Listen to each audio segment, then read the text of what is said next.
জ্যৈষ্ঠের শুরুতে গাছ থেকে আম নামানোর প্রশাসনিক ক্যালেন্ডার চূড়ান্ত হয়েছে।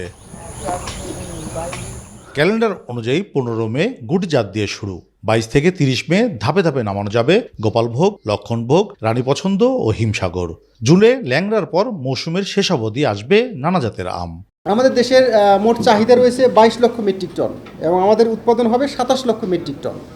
এক্ষেত্রে আমাদের 5 লক্ষ মেট্রিক টন উদ্বৃত্ত থাকবে, যেটা আমাদের রপ্তানি করার লক্ষ্য রয়েছে। গত বছর বিদেশে রপ্তানি হয়েছে 2194 লক্ষ মেট্রিক টন।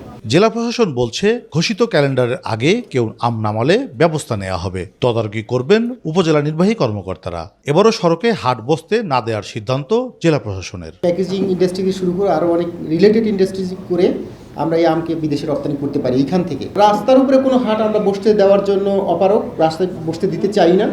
কিন্তু যেহেতু আমের বাজারটা অনেক বড়, অনেক সময় রাস্তায় চলে আসে, আমরা অবশ্যই রাস্তাকে অ্যাভয়েড করে এটি বসানোর চেষ্টা করব। সবার সাথে কথা বলে এই তারিখটা নির্ধারণ করেছি। রিলেটেড এই তারিখই ফিক্স থাকবে। যদি কেউ অপরিপক্ক আম পাড়তে চায়, সেক্ষেত্রে আমরা আইনগত ব্যবস্থা গ্রহণ করব সবার বিরুদ্ধেই।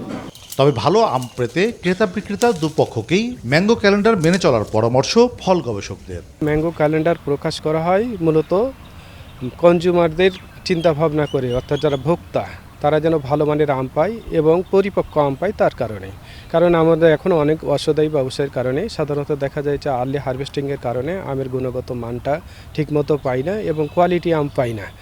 এবং সেক্ষেত্রে অনেক ক্ষেত্রে দেখা যাচ্ছে আম পাকার জন্য বিভিন্ন হয়তো কেমিক্যাল অনেক সময় মিশ্রিত করতে পারে, সবসময় করে এমনটি নয়। তাই হয়তো ম্যাঙ্গো ক্যালেন্ডারটা আমরা প্রকাশ করার জন্য আমরা উদ্বুদ্ধ করে থাকি।